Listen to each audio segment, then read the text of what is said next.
사회복지 실천 세미나 4주차 2차 시간입니다. 자, 사회복지 실천 세미나 4주차 2차 시간에는 우리가 지난 시간에 우리가 했던 내용에 이어서 윤리적 딜레마의 대처 방안에 대해서 같이 학습을 하는 시간을 가지도록 하겠습니다.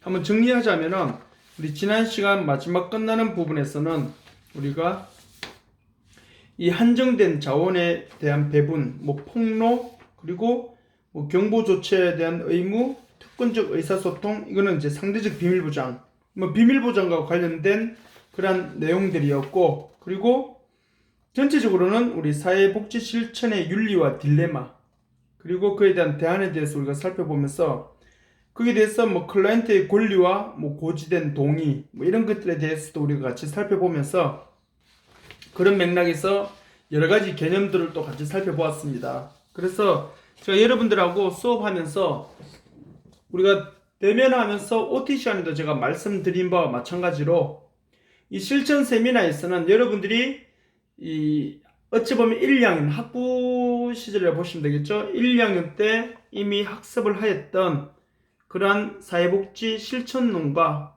그리고 사회복지 실천 기술론 이런 과목들을 이미 다 수강을 하신 상태이기 때문에 그러한 내용들을 여러분들이 머릿속에 조금 떠올리면서 전혀 기억이 안 나지는 않겠죠. 그렇죠? 그렇기 때문에 많이 까먹었다 하더라도 지금 이런 새로운 개념이 또 좀 같이 추가되어 나온다고는 하지만 이미 여러분들이 학습된 내용들이 많이 기반이 되어 있거든요. 그러니까 그러한 것들을 같이 견주어서 같이 외우고 이런 게 아니고 같이 이렇게 이해하면서 다시 한번 이렇게 되새기는 그러한 시간이라고 보시면 될 것 같아요. 그리고 이제 요 챕터가 끝나게 되면요, 여러분들이 이 실천에 대한 이 관련 법령이나 관련 법들이 또 나오거든요.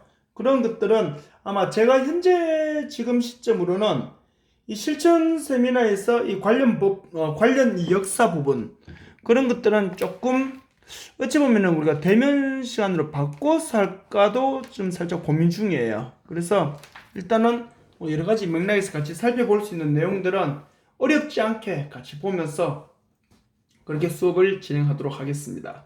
자, 그래서 오늘 이제 보실 내용은 이 윤리적 딜레마의 대처 방안인데 아마 제가 4주차 1차 시간 끝날 부분에서 제가 말씀드렸을 거예요. 아마 이 윤리적인 딜레마에 빠졌을 때 이렇게 하면은 이 문제가 해결이 되고 저렇게 하면은 저 문제는 또 저렇게 해결이 되고 이렇게 우리가 딱 수학에서 문제를 풀고 나면 답이 나오는 것처럼 그런 객관적인 답이 딱 등장하게 되면은 참 좋을 텐데 그렇지 않다는 거죠. 그렇기 때문에 조금 이제 어찌 보면은 안타까운 부분도 있고 그리고 이 윤리적 딜레마에 빠졌을 때 그럼 어떡하라고 이러면서 서로 자포자기하게 되는 심지어 이 분야를 떠나게 되는 우리 흔히 뒤에 가면 나오겠지만 소진되었다는 표현을 쓰거든요. 소진되었단 말은 말 그대로 우리가 왜 너무 목이 말라서 물을 먹어야 되는데 물을 먹지 못하면 너무 갈증이 심해지죠. 그것이 정도가 심해져 버리면 어떻게 됩니까? 탈수 현상이 나타나는 거잖아요. 탈진한다 그러죠. 그랬어요. 소진이라는 건 내가 갖고 있는 나의 이 역량이 다 뭐가 되는 거예요? 없어져 버렸다는 겁니다. 그래서 여러분들을 쉽게 이해하기 위해서는 멘탈이 무너져 버린 겁니다. 그렇기 때문에 결과적으로는 여러 가지 이제 어려움에 직면하게 되는데, 자, 그렇다 하더라도 우리가 또 여러 사례 속에서 같이 하는 사람들의 이 동료들의 이 지지와 그리고 또 누군가의 힘이 되는 그 말 한마디 때문에 또 우리는 다시 일어날 수가 있거든요. 그래서 그런 맥락을 머릿속에 담아놓고, 자, 윤리적 딜레마의 대처 방안, 일단은 교과서적인 대답이 나올 거예요, 아마. 그렇지만 그런 맥락에서 우리가 필드와 같이 연관 지어서 한번 보도록 하겠습니다. 먼저 보시면은, 자, 윤리적 딜레마라는 거는 어차피 여러분들이 조사론도 수업을 배우셨기 때문에 또 쉽게 여러분들이 이해하실 수 있는 그러한 내용입니다. 그렇기 때문에 이 윤리적 딜레마라는 거는 말 그대로 사람을 대상으로 하기 때문에 이런 딜레마에 빠지는 거예요. 사람이 대상이 아니라면요, 사실 이 윤리적 문제는 크게 부딪힐 이유가 없어요. 사람을 대상으로 하기 때문에 사람이 원료이기 때문에, 뭐 원료라 말하니까 좀 죄송하지만 사람이 재료이기 때문에, 그래서 우리 조사론 배울 때 제가 그랬잖아요. 사회복지 조사론이 왜 윤리주의 문제에 항상 직면하게 되냐면은 그 실험에 사용되는 재료가 누구이기 때문에, 그렇죠, 사람이기 때문에 그래요. 사람을 대상으로 실험해야 되고 사람을 대상으로 프로그램이 적용돼야 되기 때문에 항상 윤리주의 문제에 부딪히는 거예요. 그것처럼 이 사회복지 실천 자체가 사람을 대상으로 좀 하잖아요. 아무리 검증되고 아무리 이것이 임상을 거친 프로그램이라 하더라도 사람을 대상으로 하기 때문에 모든 사람에게 똑같이 좋은 결과가 나온다고 볼 수는 없거든요. 그래서 항상 이 윤리적인 딜레마에 부딪히는 거예요. 그래서 그런 맥락에서 보시면은 윤리적 딜레마와 관련한 의사결정을 하는 방법에는 여러 가지가 있지만 결국 사람을 대상으로 하는 거기 때문에 모든 어떠한 연구나 아니면 프로그램이나 모든 것을 함에 있어서는 결과적으로는 한 가지 획일적인 방법만 적용되어서는 안 된다는 거죠. 이해되시겠죠? 왜냐하면 여러 사람들의 생각이 비슷할 수도 있고 같을 수는 있지만 똑같은 상황에 똑같은 어려움에 똑같은 그러한 것에 직면해 있는 사람이라 하더라도 그것을 받아들이는 사람들마다의 생각이 다를 수도 있고 그것에 대응하는 방법이 다를 수도 있고 그리고 무엇보다도 자신이 느끼는 것이 클라이언트마다 다 다를 수 있기 때문에 획일적인 방법으로 모든 것을 다 이렇게 한다는 것은 좀 구시대적인 발상이라 보시면 되겠죠.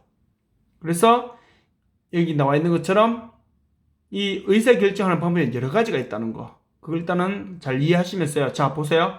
하지만 윤리적 원칙들이 지니는 중요성 정도에 따라서 순위를 매겨서 이에 따라 윤리적 의사결정을 해야 된다, 이렇게 나와 있는데 이 말은 바로 뭐냐면요, 결과적으로는 사회복지 현장에서 무언가를 의사결정을 해야 되잖아요.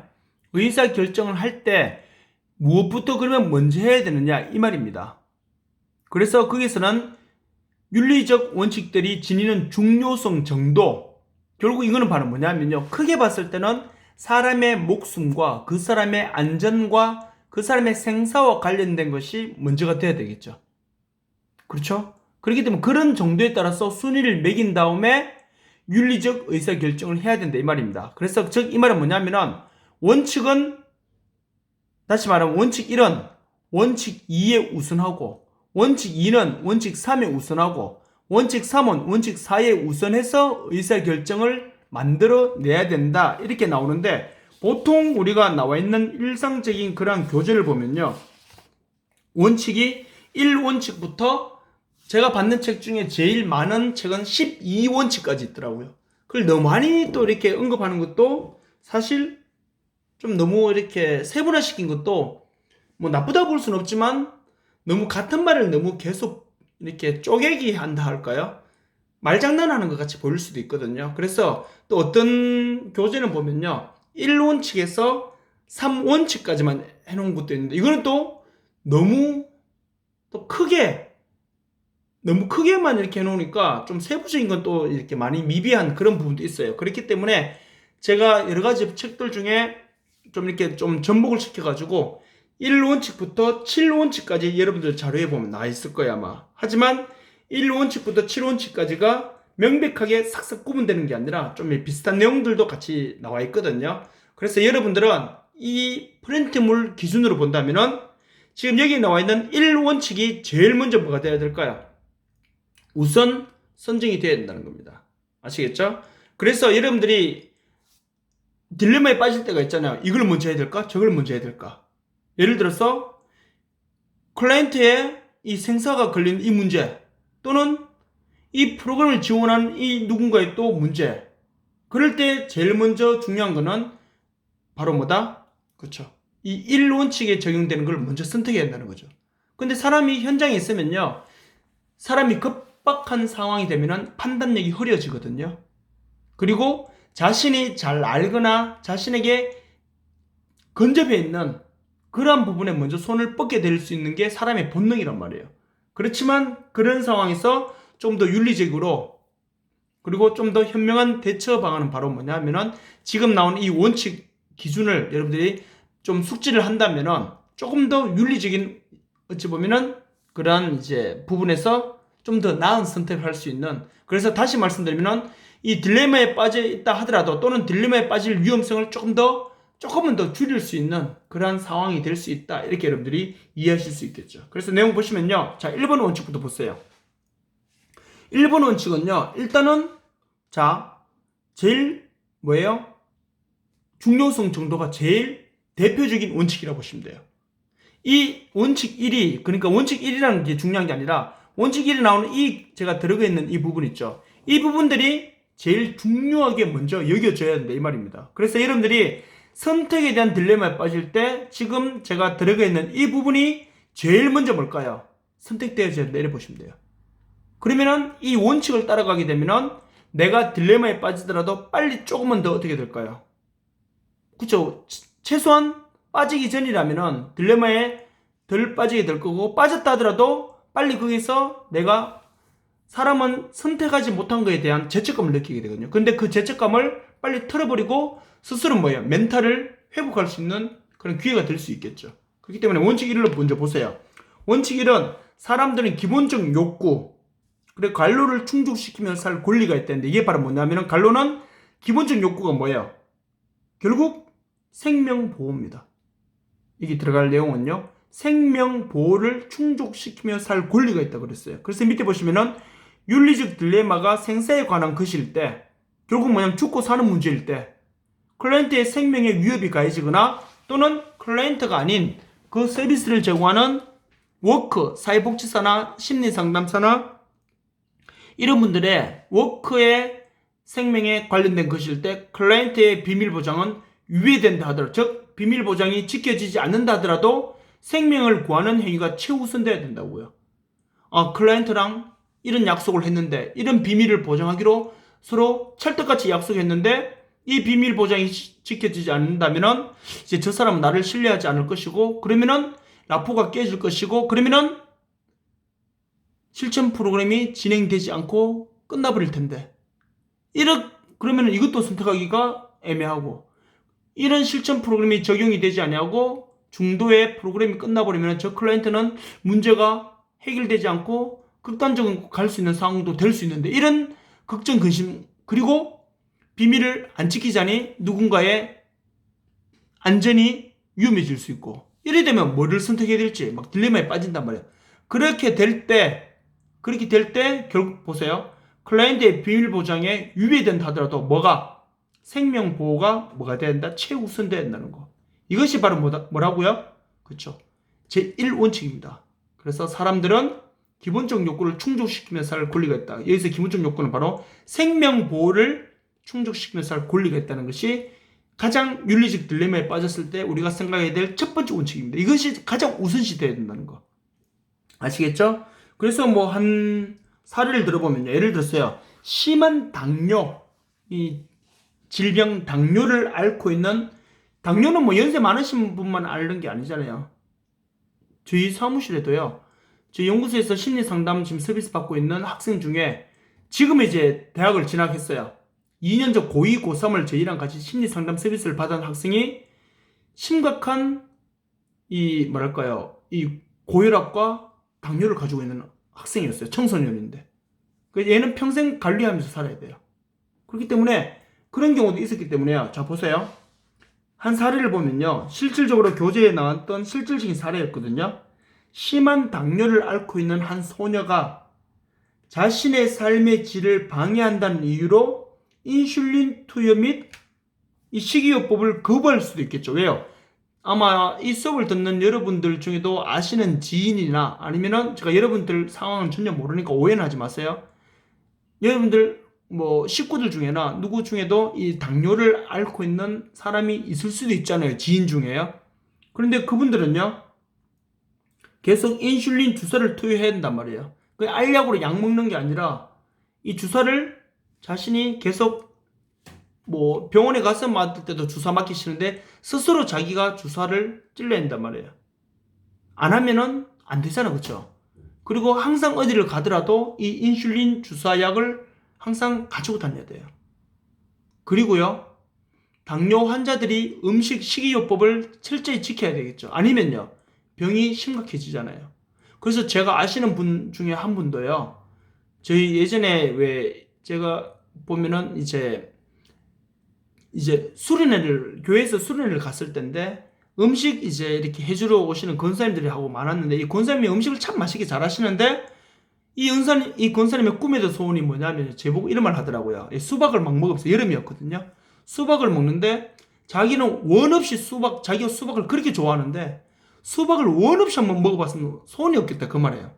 그래서 저도 모르게, 권사님 드시면 되잖아요. 이렇게 말하니까, 당뇨 때문에 이 수박은 당도가 또 높잖아요. 당뇨 때문에 수박은 하루에, 포도는 뭐 3분의 1송이, 수박은 뭐 2조각인가? 이렇게 더 이상 먹으면 안 된대요.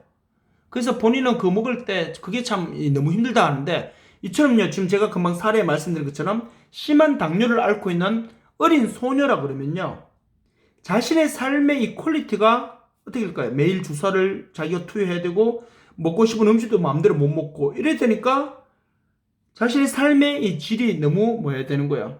힘들어지는 거잖아요. 그래서 이런 뭐 인슐린 주사를 맞는다거나 이 식이요법 하는 거를 거부해 버릴 수도 있겠죠. 이럴 때 실천가에 있어서 그 소녀의 삶의 질과, 또는 그 소녀의 사생활을 보장하는 것보다 먼저 돼야 될 건 뭐예요? 그쵸?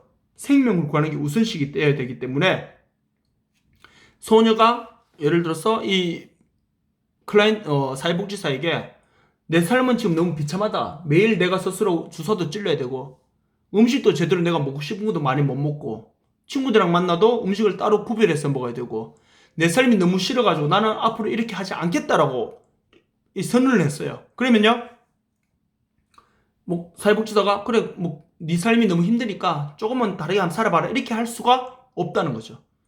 사회복지사 입장에서는 그러면 이 소녀에게 안 된다, 그래도 너는 이렇게 살아야 된다, 이 말을 해줘야 될지, 그래 그럼 잠깐만이라도 그렇게 한번 살아봐라, 이 말을 해줘야 될지, 소녀에게 니는 어쩔 수 없이 이렇게 살아야 된다, 이렇게 말하려니까 얘가 상처를 받을 것 같고, 그렇게 말 안 하려니까 얘는 건강에 문제가 발생할 수 있을 것 같고, 이런 딜레마에 빠질 수 있단 말이에요. 그렇다 하더라도 여기서 먼저 선택해야 될 건 바로 뭐다?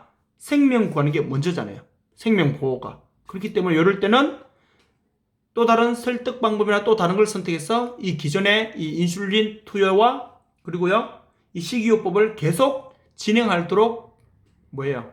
계속 그쪽 방향으로 얘를 끌고 가야 되겠죠. 그렇기 때문에 원칙 1은 바로 뭐다? 사람들은 기본적 욕구를, 즉 생명보호를 충족시키면서 할 권리가 있다는 거. 이거 잘 기억하시고요. 두 번째 보세요. 두 번째 원칙은 뭐냐면요, 그래서 이제 두 번째 원칙은 뭐예요? 2번 원칙은 절대 1번 원칙보다 우선되면 안 돼요. 대신에 2번 원칙은 최소한 3번 원칙보다는 이제 우선돼야 됩니다. 아시겠죠? 그래서 2번 원칙 보세요. 사람들은 뭐예요? 공정하고 평등한 치료를 받을 권리가 있다는 거.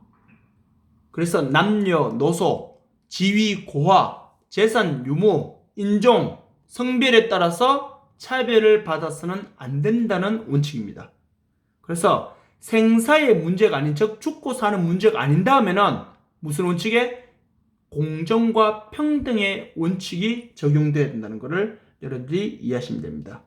그래서 한 사례를 들어보면요, 또요, 학대를 당하는 아동이 있다고 가정해 봅시다. 학대를 당하는 아동의 경우, 그 아동은 학대를 하는 사람과 비교할 때 상대적으로 평등한 입장이 아니죠, 지금요. 그러므로 아동이나 학대를 가한 성인의 사생활 및 비밀 보장에 대한 권리보다는 그 아동을 보호하는 것이 실천가의 우선적 임무가 된다고요. 이해되시겠죠? 자, 뭐냐면요, 예를 들어서 한 아버지가 아동을 학대를 했어요. 이해되시겠죠? 그러면은 이 학대를 가한 그 아버지의 사생활과 비밀 보장에 대한 권리보다는 학대를 당하는 그 아동의 뭐예요? 그 아동을 보호하는 것이 먼저 돼야 된다고요. 우리가 예를 들었어요, 여러분들이 이렇게 생각하시면 돼요. 내가 요 사례를 그대로 적용하면요, 내가 맡고 있는, 내가 지금 케어하고 있는 어느 A라는 아버지가 있어요. 근데 그 아버지는 알코올 중독자이고, 그리고 새 삶을 살고 싶어 하지만 삶이 자신을 누르는 그 무게 때문에 한 번씩 반이성적인 행동을 하는 거예요. 그래서 이 아버지가 이 사회복지사 선생님을 믿고 아이를 한 번씩 자기가 때리기도 하고, 술을 먹으면은 좀 반이성적인 행동을 한다는 거를, 대신에 선생님 이 비밀을 좀 지켜달라고, 내가 선생님 믿고 이야기 다 했으니까 앞으로 내가 변화되기 위해서 많이 노력하고 프로그램도 내가 잘 받겠다라고 사회복지사 선생님하고 약속을 했어요. 그런데 이 사회복지사 선생님하고 프로그램이 진행되는 과정에서 보니까 이 아버지가 아이를 또 때리는 게 보이는 거예요. 그러면요, 사회복지사는 딜레마에 빠지겠죠. 왜? 저 아이의 아동학대를 오픈시켜서 저 아이를 보호할 것인지, 아니면은 이 아버지와 임상 실천에서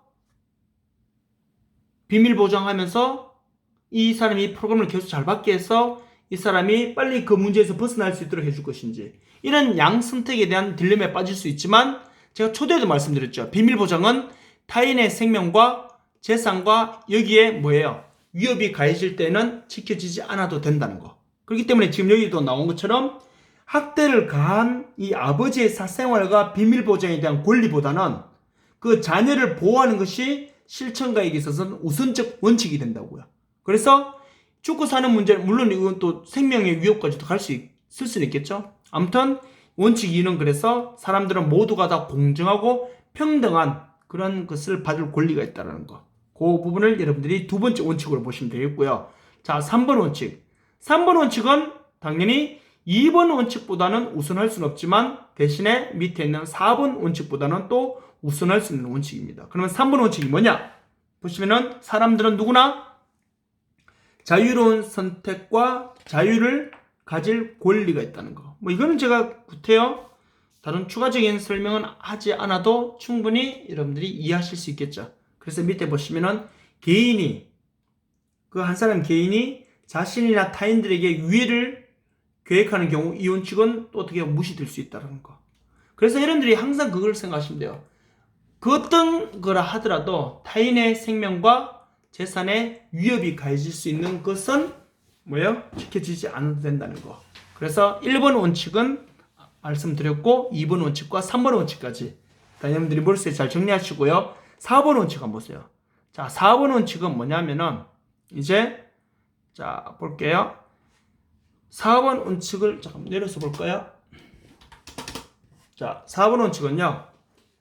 자, 사람들은 피해를 최소한도로 겪거나 혹은 겪지 않을 권리가 있다는 거. 자, 갈수록 뭐예요? 조금씩 처음에는 죽고 사는 문제였고요. 그쵸? 그 다음에는요, 공정하고 평등한, 그 다음 자유를 선택할 권리가 있다면 이제는 피해를 당하지 않을 권리. 갈수록 좀 이 정도가 약해지고 있죠? 그렇기 때문에 밑에 원칙은 위의 원칙을 우선할 수 없다는 거예요. 그래서 밑에 보시면 이 원칙은 피해나 위해로부터 보호받아야 할 기본 권리에 대한 것을 설명하고 있다. 이렇게 보시면 돼요. 그래서 예를 들어서 이거는요, 사회복지사가 클라이언트에게 열악한 주거 조건에 항거하기 위해서, 예를 들어서 클라이언트가 지금 현재 이 굉장히 경제적으로 취약한 부분에 계시는 분들은요, 지금 내가 이런 어찌 보면은 권리를 주장할 수 있는 상황이 아닌 것 같다. 나는 지금 당장 너무 힘들기 때문에 지금 여기서 나가면은 예를 들어서 지원해주는 이 복지관에서 예를 들어서 아니면 다른 시민단체에서 이 사람의 주거를 이렇게 할 수 있도록 그렇게 지원금이 나왔다고 가정해 볼게요. 근데 그 지원금을요, 누군가에게 월세로 집주인에게 줘야 되겠죠. 그런데 예를 들어서 이 사회복지사가 이 사람이 살고 있는 그 주거 환경을 보니까 너무 열악한 거예요. 그러면요, 그것을 개선하기 위해서 어떻게 한다는 거죠? 이 사회복지사는 위험이 덜한 대안들이 먼저 제시되도록 그렇게 이끌어가야 된다는 거예요. 그렇기 때문에 결과적으로 뭐냐면은 클라이언트들은요, 피해를 최소한으로 아무리 지금 어려운 상황이 있다 하더라도 그 어려움을 최소한으로 겪거나 아니면 그걸 겪지 않게 할 권리가 있다고요. 그래서 사회복지사는 아무리 취약한 계층에 계시는 분이 지원을 받아서 어느 한 곳에 거주하거나 어느 한 곳에 생활을 한다 하더라도 이 지원이 없으면은 당신은 그래도 밖으로 나와야 되니까 이거라도 있으니까 고맙지. 그러니까 이렇게라도 살아라. 이게 아니라 최소한의 뭐예요? 피해를 안 볼 그것을 만들어줄 필요성이 있다는 거죠. 그렇게 여러분들이 봐주시면 될 것 같고요. 그리고 원칙 5는 이제 갈수록 더 약해지겠죠. 훌륭한 삶의 질을 추구할 권리가 있다. 이제 이거는 너무 뻔한 거잖아요. 그렇죠? 자, 그래서 내용 그대로 보시면요. 이 원칙은 개인, 집단, 근린, 지역사회, 국가 모두에 적용된다. 자, 사회복지사는 클라이언트의 열악한 삶의 질을 무시해서는 안 되며 나아가 적정한 수준의 삶의 질을 향상시키도록 클라이언트와 함께 활동을 해야 된다. 굉장히 교과서적인 대답이죠. 이제 밑에 보시면요. 밑으로도 나오는 것들도 다 이 교과서적인 대답이 나옵니다. 지금부터요. 그렇기 때문에 여러분들은 여기서 이 원칙 1, 2, 3, 4까지도 굳이 아니고 제가 봤을 때 1, 2, 3 원칙 1, 2, 3을 잘 이해하시고요. 그 다음부터 나오는 것들은 그냥 참고로만 봐주시면 돼요. 이해되시겠죠? 그래서 원칙 1, 2, 3 내용을 여러분들이 좀 눈여겨 잘 보시고요. 원칙 6은요. 사람들은 사생활과 비밀을 보장받을 권리가 있다는 거. 그렇죠? 앞까지 했는 내용하고 좀 비슷한 내용으로 계속 가죠. 그래서 사회복지 실천의 딜레마 부분 참조하면은 이 부분 또 우리가 앞에서 금방 오늘 봤던 내용들이기 때문에 크게 어렵지 않게도 우리가 또 같이 볼 수 있는 내용들이고요. 그리고 밑에 보시면 원칙 마지막 건 보세요. 사람들은 진실 및 가능한 정보 첨부를 이해할 권리가 있다는 거. 그래서 이거는요, 계속 했는 말들을 계속 쪼개게 한 거예요, 지금요. 그래서 여러분들이 이건 원칙 3번을 계속 많이 쪼갰다 보시면 돼요. 그리고 어떤 사람들은요, 어떤 학자들은 이 원칙 6을 또 사생활과 비밀 보장을 또 분리시켜가지고요.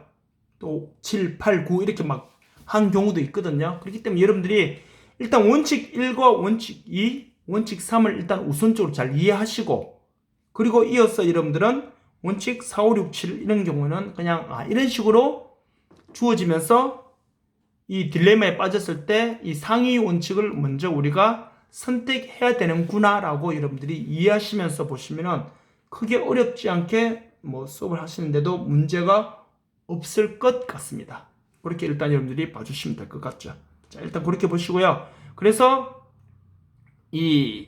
지금 이 프린트물에 나와 있는 수업 교재에 나와 있는 이 내용을 기준으로 봤을 때 이 7원칙이 마지막 위치한 것은 궁극적으로 클라이언트에게 해가 되는 기록이나 정보의 제공은 제한하고 오히려 온종주의 태도를 사회복지사가 취한다는 점 때문에 결국 이런 것들이 이루어져야 된다 이렇게 보는 거예요. 그렇기 때문에 온종주의는 제가 예전에 한 말씀 드렸죠. 사회복지는요, 전문가에 의해서 시행되는 전문적인 활동이거든요. 그래서 원리, 원칙에 따라서 전문적인 개입을 통해서 이루어져야 되는데 사회복지 서비스가 온정주의, 다른 말로 하면 동정심에 의해서 좋은 게 좋은 거니까 이런 식으로 해서 이루어지게 되면 불쌍하니까 이런 식으로 이루어지게 되면 이거는 자선이지 사회복지가 아니거든요. 사회복지와 자선은 엄연히 구분이 됩니다. 사회복지는요, 국가에서 인정한 국가 자격증 사회복지사 자격증을 가지고요. 사회복지사가 되기 위해서 소정의 기초 교과목을 다 이수하고 실습을 통하고 국가로부터 받은 국가 자격증을 가지고 전문가가 된 상태에서 전문가가 만들어진 프로그램을 가지고 정상적으로 진행하는 것이 사회복지 활동이에요. 그런데 온종주의가 그렇다고 사회복지에서 빠지라는 말은 절대 아닙니다. 하지만 온종주의는요, 결국 이 동정심에 의해서 이 원리 원칙보다는 그러한 이 동정과 이 온정에 의해서 이루어져 가는 게 대부분이란 말이에요. 그렇기 때문에 우리가 사회복지 실천에 대한 이러한 원칙과 이 온종주의에 대해서는 조금 우리가 구분할 필요가 있다고 여러분들이 이렇게 이해하시면 될 것 같습니다. 자, 여기까지가요, 여러분들이 4주차 2차시 수업 내용이고요. 그래서 이 내용을 여러분들이 잘 숙지하시고 우리가 이번 챕터에서 봤던 전체적인 내용, 바로 이 사회복지 실천의 가치와 윤리에 대해서 여러분들이 한 번 더 눈여겨보시고 그리고 다음 시간에는 아마 여러분들 어차피 갖고 있는 수업 자료로 제가 진행하니까 이 역사에 대해서 먼저 할지 아니면은 우리 뒤에 나오는 사회복지 실천의 이 개관에 대해서 먼저 할지는 5주차 수업에서 제가 좀 더 고민해보고 어떻게 무슨 내용을 먼저 하는 게 여러분들에게 더 이제 도움이 될지 좀 더 고민해보고 제가 수업을 진행하도록 하겠습니다. 자, 수고하셨고요. 건강관리 잘 하시고 5주차 수업 시간에 뵙도록 하겠습니다. 수고하셨습니다.